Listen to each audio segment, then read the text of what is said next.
Sydney. It's a beautiful city supported by an extensive network of public transport. 181 train and metro stations spread out across 9 lines. It's used by millions daily, and it touches almost every corner of Sydney. But the network is broken. Okay, broken is an exaggeration, but there are many problems. A serious lack of circumferential routes, difficulty in accessing Sydney's second CBD of Parramatta, the massive public transport desert that is Western Sydney. Where do the problems even end? Sydney, we can do better. I know we can. We can turn a good train network into an amazing train network, one that could rival New York or even London. A few months ago, I released a video animating our government's plans for Sydney's metro future. They were bare bones, seriously lacking in detail. The plan I'm about to tell you will be the opposite. In this extended video, I'm going to tell you my plan for Sydney's rail network future. This is a plan that leaves no one out, that solves many of the problems that Sydney's rail network has had for decades. This is a plan inspired by you, my viewers. This is a vision for Sydney's future. I'm Sharath, and welcome to Building Beautifully.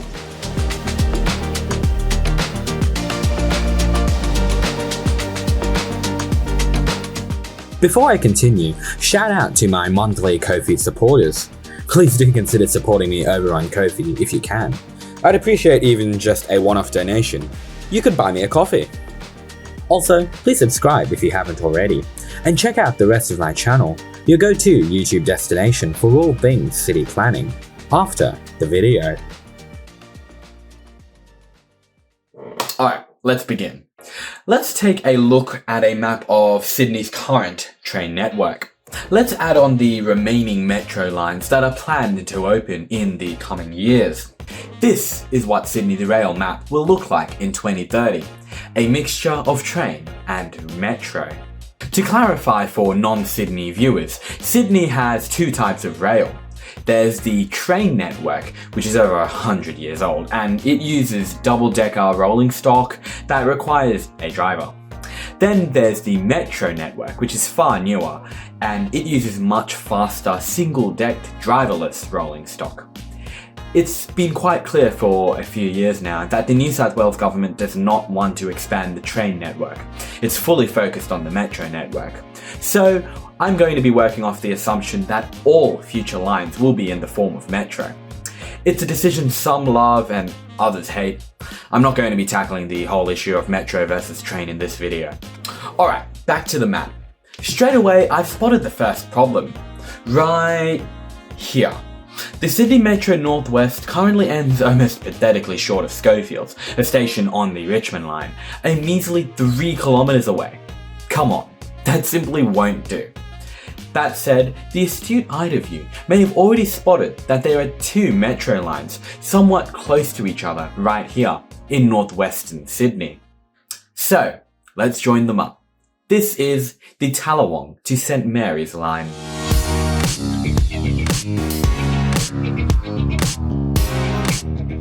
Starting at Tallawong, we'll go via a sky bridge to an interchange at the current Schofields train station. This interchange will allow metro users to readily access stations on the Richmond line. Next, we'll build a station at the proposed suburb development of West Schofields. Do note this development may not go ahead due to flooding fears. Turning north, we'll arrive at an underground station at Marsden Park, a suburb I reckon desperately needs heavy rail access. Check out my video on that in the top right. Next, a station in neighbouring Melon Bar, and then Shanes Park, an area that, although currently empty, certainly has potential for development. Next, Ropes Crossing, which once was home to the Ropes Creek station. Check out the top right. It will once again have heavy rail access. That will be followed by North St Mary's, before we finally arrive at our final destination in St Mary's, after which the metro will continue to the new Western Sydney Airport as currently proposed. You've probably noticed that on my map I've separated this line into 2. Well, yes, in an ideal world this line would be a continuous line between Tallawong and St Mary's. But the Sydney Metro for Western Sydney Airport will have different electrification than the Sydney Metro Northwest. Most likely, passengers will need to change at Schofields before continuing on with their journey to St Mary's and then the new airport. While we're in Western Sydney, one of my biggest problems with Sydney's rail network is the shocking lack of stations in Western Sydney. Western Sydney is booming in population. Already home to more people than Perth, its growth is not expected to slow down. And yet, only 26 of Sydney's 181 stations are west of Blacktown, where the most growth is expected, with only 5 more under construction in the next 10 years. If you ask me, that's simply unacceptable. We've already begun fixing this with our Tallawong to St Mary's line. But hey, why stop there? This is the Aerotropolis to Macarthur line.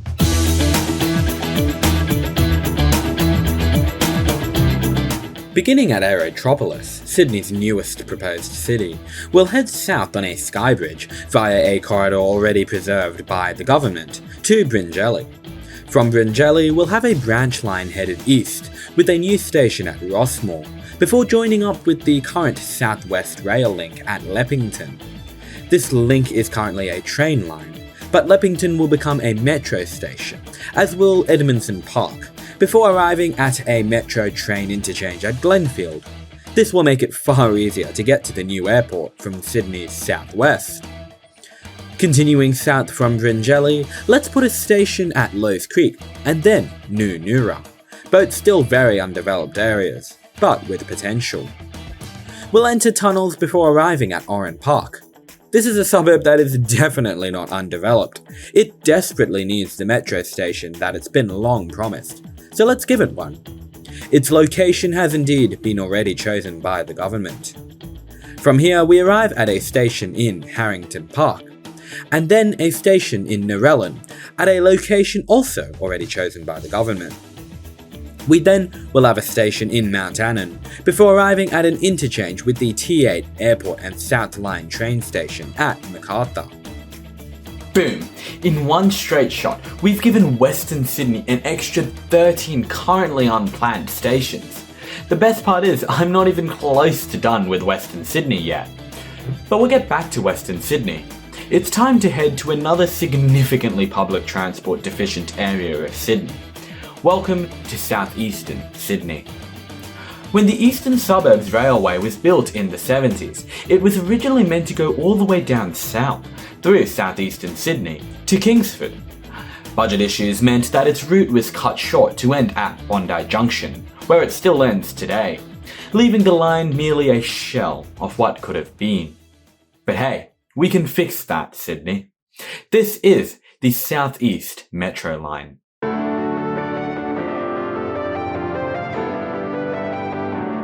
Currently, the Sydney Metro West, set to open in 2030, will end at Hunter Street in Sydney CBD.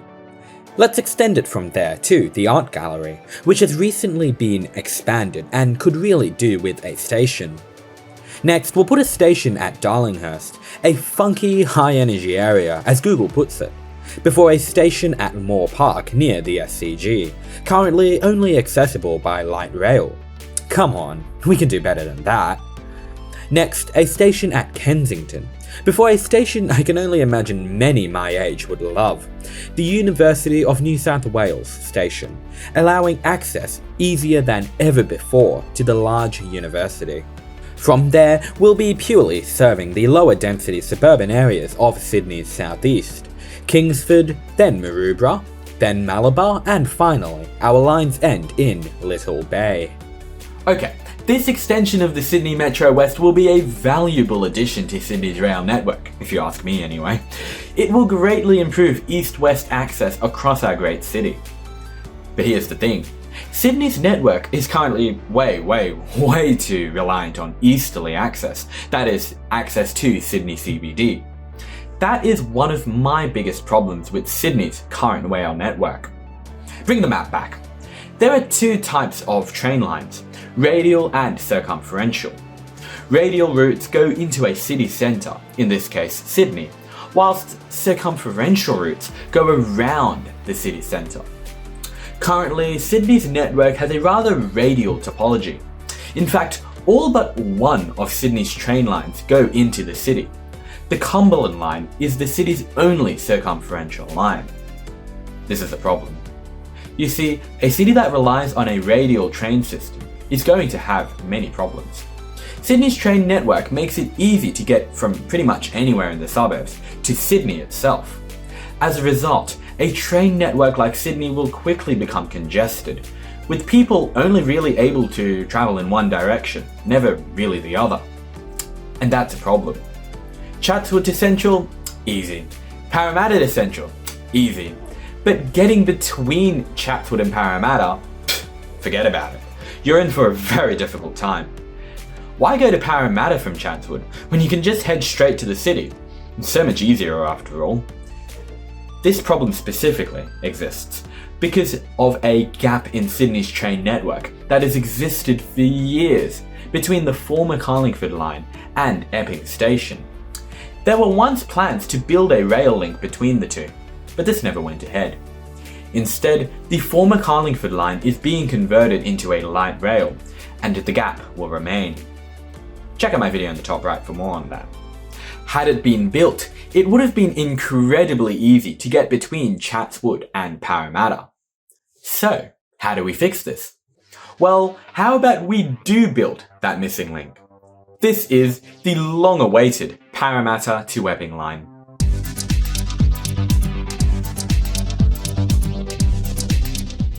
From Epping, we'll go entirely in tunnels, crossing what I once dubbed the uncrossable zone, to Carlingford, next to the upcoming Carlingford light rail stop. From here, we'll continue on to a station in Oatlands. The suburb is low density, but there may be potential for development. Continuing south, we'll arrive in North Parramatta. Its proximity to Parramatta makes it a star candidate for development, and a metro will support that nicely. Finally, we'll arrive at an interchange with the future Parramatta Metro station as part of the Sydney Metro West project. And with that, we've just massively improved access to Parramatta with a new circumferential route, one that doesn't prioritise Sydney CBD.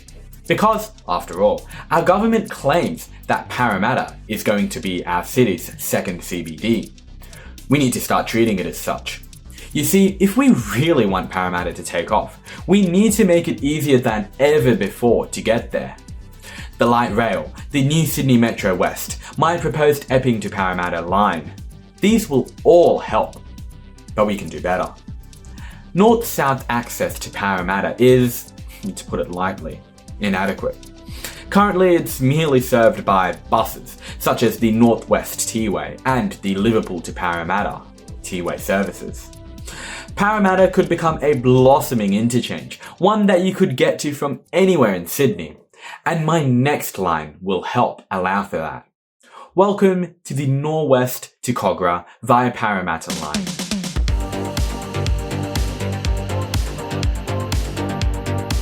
Starting from the current Norwest Metro station, we'll head south in tunnels to a station in Crestwood. It's a low-density area, however I'm sure it would benefit from a station. Continuing south, we'll arrive at Balcombe Hills, which once had a station as part of the old Rogans Hill Railway, and will once again have heavy rail. Our next station will be Northmead, followed by an interchange with the North Parramatta station I already proposed. Next, we'll arrive at Parramatta.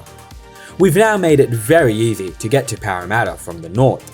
Let's now make it easy to get there from the south. We'll start with Parramatta South Station.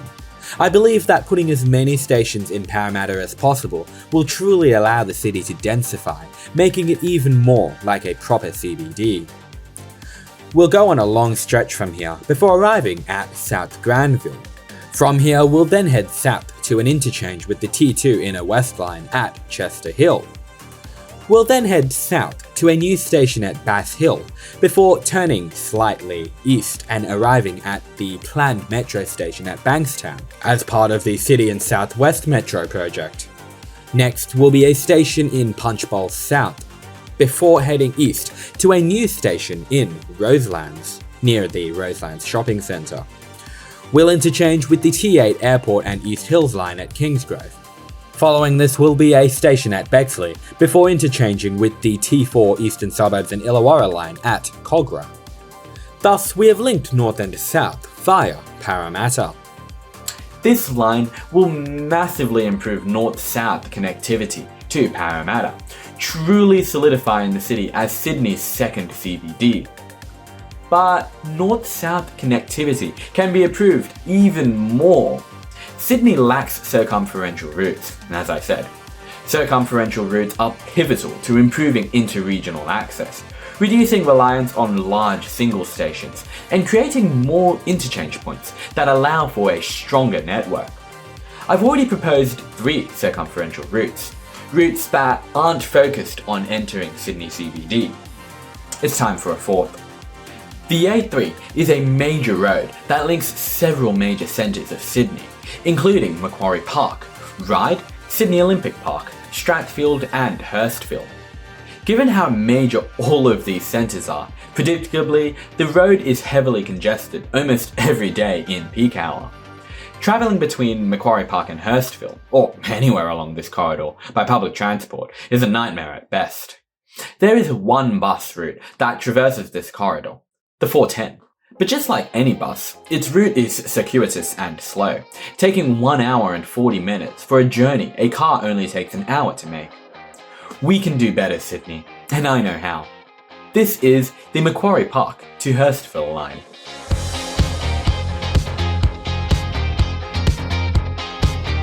Starting at the booming suburb of Hurstville, we'll head north to an interchange with the T8 Airport and South Line at Beverly Hills train station. From here, we'll interchange with my proposed Norwest to Kogarah line at Roselands, allowing commuters to access Parramatta. Continuing north, we'll have yet another interchange, this time with Wiley Park, a future station on the Sydney Metro Southwest line. Next, still following the A3 and current 410 bus route, we'll have a station at Greenacre, followed by Strathfield South. A station here could open up the nearby industrial space to the station south for urban renewal.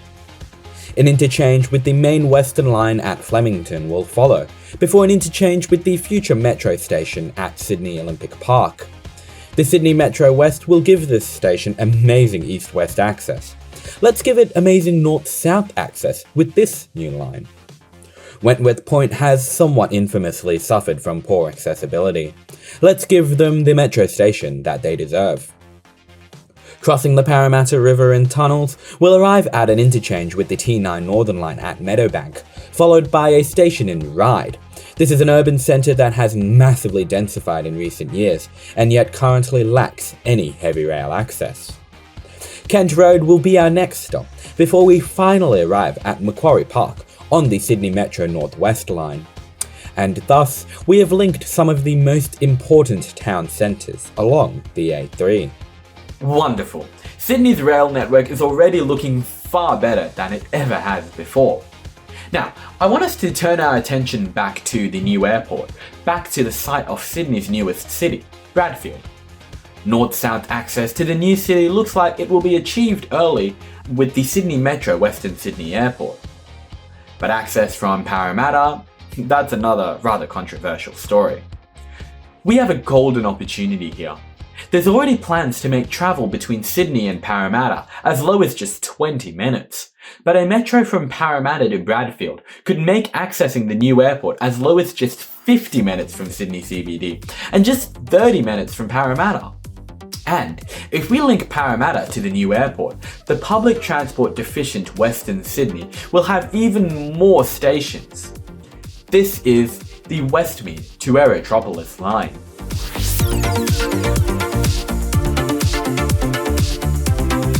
Starting from Westmead, we'll be extending the Sydney Metro West westerly in tunnels to a new station in South Wentworthville. This will be followed by Greystanes, and then Smithfield. Prairie Wood is currently the location of a large shopping centre, a massive T-way interchange, and even some high-density living. A metro will support all of this nicely. Continuing on, we'll have stations at Greenfield Park, then at Edensor Park. we'll come above ground onto a sky bridge for a station at Cecil Hills, before we follow the corridor of the currently under construction M12 motorway, eliminating the need to find a new corridor. This will take us to a station at Kemps Creek, followed by a station at Badgerys Creek. Do note, this would be rather close to the new airport's runways, but perhaps a business park or industrial estate could go here, allowing workers to access the area. We'll then have a triple interchange with the Sydney Metro Western Sydney Airport at the Airport Business Park, then Nancy Bird Airport, and finally Aerotropolis, allowing extensive north-south and east-west connectivity for all three of these stations. Boom. We have just made it incredibly easy for people to get from Sydney CBD and Parramatta to the new Western Sydney Airport. While we're at the Aerotropolis, I actually do have one last line left for Western Sydney that I personally feel is important, but maybe not so much as the other lines. Still, I do definitely think it should be built. This is the Bankstown to Aerotropolis line.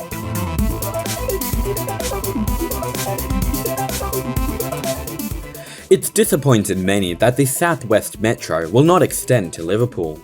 So let's fix that, first extending it from Bankstown to Condor Park, and then George's Hall.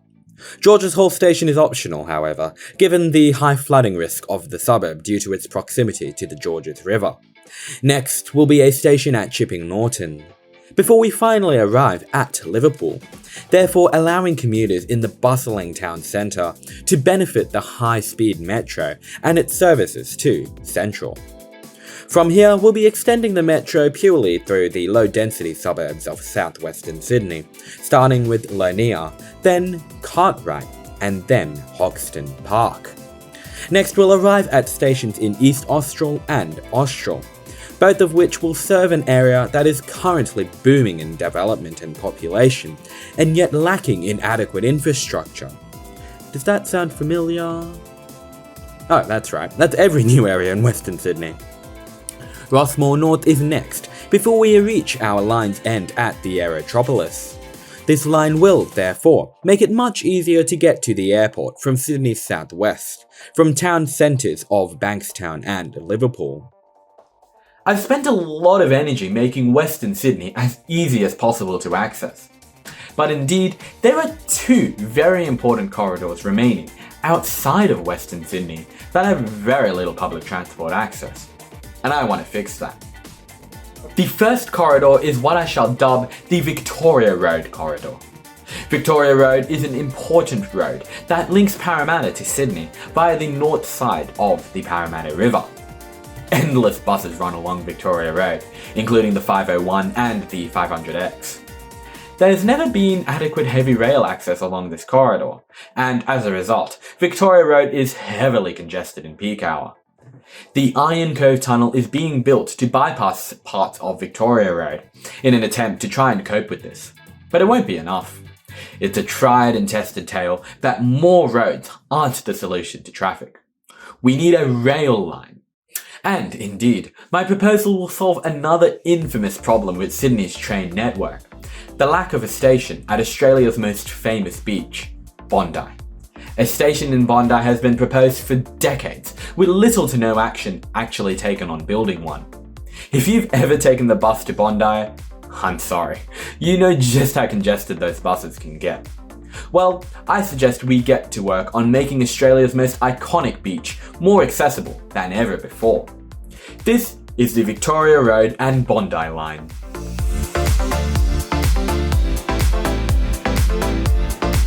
Starting at Parramatta Metro, we'll build a station at Robin Thomas in Parramatta's east. Hey, as I already said, constructing more metro stations for Parramatta will truly allow the suburb to densify into a proper CBD. From here, we'll head to Camellia. I already aired my disappointment that Camellia isn't getting a station in my Sydney Metro West video, despite the plans for urban renewal here. So, of course, I gotta fix that, don't I? Next, we'll put a station at Rydalmere, followed by Ermington, and then Melrose Park. An interchange with the T9 Northern Line at West Ryde will follow, before an interchange with my proposed Macquarie Park to Hurstville line at Ryde. granting the suburb access to both Parramatta and Sydney, which will allow the suburb to realise its maximum urban potential. Next will be Gladesville, and then Hunters Hill. From here, we'll be arriving at the densely populated areas of the inner west, building stations in Drummoyne and then Rozelle. An interchange with the Sydney Metro West again will be built at the Bays. From here, we'll go to Glebe, and then the University of Sydney, which will serve students at the large university, as well as the south section of Broadway. An interchange with the large and very important station of Redfern will be next, distributing commuters to other train lines to get across the city. From here, we'll interchange with my proposed Moore Park station, followed by a station in the bustling Paddington. Following this will be an interchange with Bondi Junction, before finally arriving at Bondi, making it easier than ever before to get to this world-famous beach. Okay, we've made incredible progress. Sydney's train network is almost completely fixed. I'm proud of what we've achieved, making Sydney as accessible as it possibly can be, ensuring the growth of our city for years to come. But those of you with the keenest eyes will have noticed that I've neglected one region. One part of Sydney that has, perhaps infamously, been very difficult to get to for years. Well, I'm not going to forget that region. It's time to fix that, Sydney. The northern beaches has historically been shockingly deficient in public transport. It's the only remaining area of Sydney that has absolutely no heavy rail access. And that is seriously a problem. All they have is frequently running buses, including the B line. The line I'm about to propose is one of the only lines in this whole video where it's clear that there is next to no government interest in building it. I don't really like that. The Northern Beaches needs a heavy rail line, simple as that. And, well, I'm going to do something about it. Welcome to the Northern Beaches line.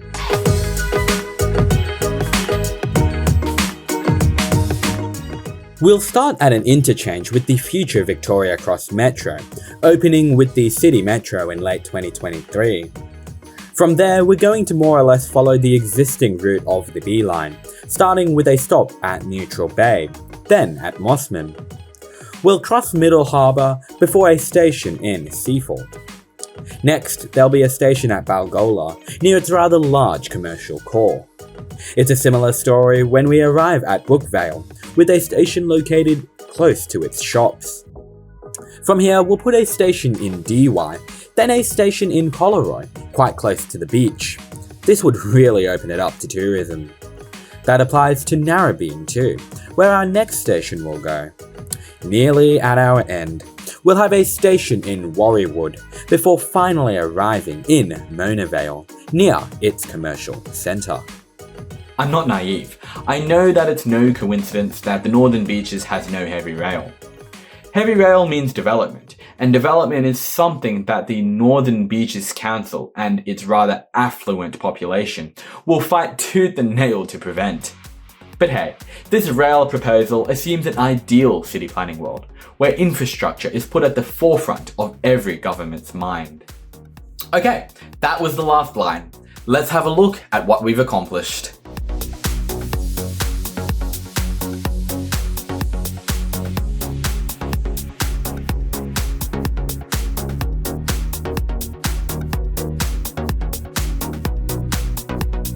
Wow, Sydney, we did it.